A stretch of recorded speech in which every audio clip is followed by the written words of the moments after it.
আসসালামু আলাইকুম।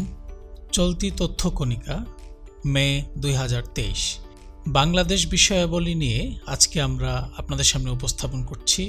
24 এপ্রিল 2023 বাংলাদেশের রাষ্ট্রপতি হিসেবে শপথ গ্রহণ করেন কে? মোহাম্মদ শাহাবুদ্দিন। বর্তমানে দেশে নদীবন্দর কতটি? 43টি। দেশের 43তম নদীবন্দর কোনটি? নাজিরগঞ্জ নদীবন্দর, পাবনা। জাতীয় সংসদের 50 বছর পূর্তি উপলক্ষে বিশেষ অধিবেশন বসে কবে? 6 থেকে 10 এপ্রিল 2023। বর্তমানে দেশে অনুমোদিত বেসরকারি বিশ্ববিদ্যালয়ের কতটি? 111টি। 11 এপ্রিল 2023 সরকার 111তম বেসরকারি বিশ্ববিদ্যালয় হিসেবে অনুমোদন দেয় কোনটি? তিস্তা ইউনিভার্সিটি। বর্তমানে দেশে আর্থিক প্রতিষ্ঠান কতটি? 36টি। দেশের সর্বশেষ আর্থিক প্রতিষ্ঠান কোনটি? নগদ ফাইন্যান্স পিএলসি। বাংলাদেশ ব্যাংকের দ্বিতীয় নারী ডেপুটি গভর্নর কে? নুরুন নাহার। চূড়ান্ত প্রতিবেদন অনুযায়ী মোট জনসংখ্যা কত? 16,98,28,911। চূড়ান্ত প্রতিবেদন অনুযায়ী পুরুষ জনসংখ্যা কত? 8,40,77,203। চূড়ান্ত প্রতিবেদন অনুযায়ী নারী সংখ্যা কত? 8,56,53,120 জন। দেশে দারিদ্র্যের হার কত? 18.7%। দেশে অতি দারিদ্র্যের হার কত? 5.6%।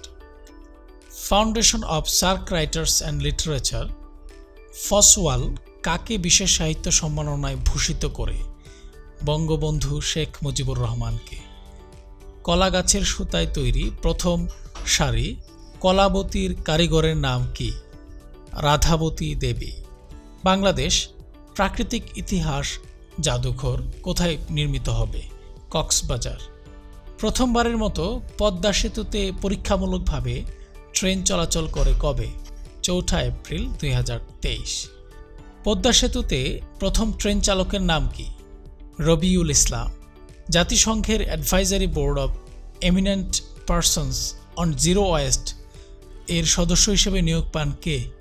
অধ্যাপক ডক্টর মোহাম্মদ ইউনুস, প্রথম বাংলাদেশি হিসেবে। 9 এপ্রিল 2023 ষষ্ঠ জনশুমারি 2022-এর সমন্বয়কৃত তথ্য অনুযায়ী গ্রামে ও শহরে কত শতাংশ জনগণ বাস করে? মোট জনসংখ্যার 68.34% গ্রামে এবং 31.66% শহরে বাস করে। বাংলাদেশ পরিসংখ্যান ব্যুরো BBS এর তথ্য মতে 2023 সালের মার্চ মাসে মূল্যস্ফীতির হার কত ছিল? 9.33%। 26 মার্চ 2023 যুক্তরাষ্ট্রের নিউ ইয়র্ক নগরীর জ্যাকসন হাইটস এলাকার 73 স্টেটের নাম পরিবর্তন করে কি রাখা হয়? বাংলাদেশ স্ট্রিট। দেশের প্রথম মোবাইল ফাইন্যান্সিয়াল সার্ভিস MFS সেবাযুক্ত আর্থিক প্রতিষ্ঠান কোনটি? নগদ ফাইন্যান্স পিএলসি। বাংলা QR কি? বাংলা QR হলো দেশের সব ব্যাংক ও মোবাইল ফাইন্যান্সিয়াল সার্ভিসের বা MFS এর অ্যাপ ভিত্তিক লেনদেন নিষ্পত্তির একটি অভিন্ন প্ল্যাটফর্ম। প্রথম বাংলাদেশি ক্রিকেটার হিসেবে মেরিলেবোন ক্রিকেট কার MCC আজীবন সদস্য হন কে? মাশরাফি বিন মুর্তজা। ডাক্তার জাফরুল্লাহ চৌধুরী জন্ম ও মৃত্যু সাল কবে? জন্ম 27 ডিসেম্বর 1941 এবং মৃত্যু 11 এপ্রিল 2023। ডাক্তার জাফরুল্লাহ চৌধুরী কিসের জন্য বিখ্যাত ছিলেন? গণস্বাস্থ্য কেন্দ্রের প্রতিষ্ঠাতা ও বীর মুক্তিযোদ্ধা হিসেবে। ডাক্তার জাফরুল্লাহ চৌধুরী কোথায় জন্মগ্রহণ করেন? তার জন্ম চট্টগ্রাম জেলার রাউজান উপজেলার কোয়েপাড়া গ্রামে। ডাক্তার জাফরুল্লাহ চৌধুরী কি পুরস্কার লাভ করেন? তিনি 1977 সালে স্বাধীনতা পুরস্কার, 1985 সালে র্যামন ম্যাগসেস পুরস্কার এবং 1992 সালে সুইডেন থেকে রাইট লাইভলিহুড অ্যাওয়ার্ড, 2002 সালে যুক্তরাষ্ট্রের বার্কলে বিশ্ববিদ্যালয় থেকে ইন্টারন্যাশনাল হেলথ হিরো পুরস্কার লাভ করেন।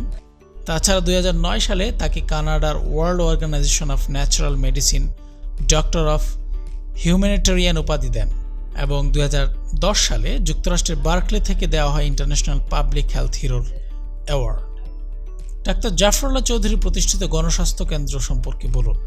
স্বাধীনতার পর বাংলাদেশ ফিল্ড হাসপাতাল ঢাকার ইস্কাটন সড়কে পুনঃস্থাপিত হয়। পরবর্তীতে 1972 সালের এপ্রিলে চলো গ্রামে যায় স্লোগান ও উদ্দেশ্য নিয়ে হাসপাতালটি সাভারে স্থানান্তরিত হয়। তখন নামকরণ করা হয় গণস্বাস্থ্য কেন্দ্র। গণস্বাস্থ্য কেন্দ্র স্বাধীন বাংলাদেশের প্রথম স্বাস্থ্যকেন্দ্র। বর্তমানে সারা দেশে গণস্বাস্থ্যের 40টি মেডিকেল সেন্টার রয়েছে। এছাড়াও সারা দেশে 43টি স্বাস্থ্যকেন্দ্র সহ অন্যান্য প্রতিষ্ঠান রয়েছে। ফসওয়াল সাহিত্য পুরস্কারে ভূষিত হয়েছেন কে? বঙ্গবন্ধু শেখ মুজিবুর রহমান। বঙ্গবন্ধু স্বর্ণপদক এর জন্য কাকে এবং কখন মনোনীত করা হয়? 27 মার্চ 2023 বঙ্গবন্ধু স্বর্ণপদক মনোনয়ন কমিটি সভায় প্রথমবারের মতো এই স্বর্ণপদকে মনোনীত হন প্রয়াত সাংবাদিক, লেখক ও সাবেক সংসদ সদস্য AN মাহফুজা খাতুন বেবি মওদুদ।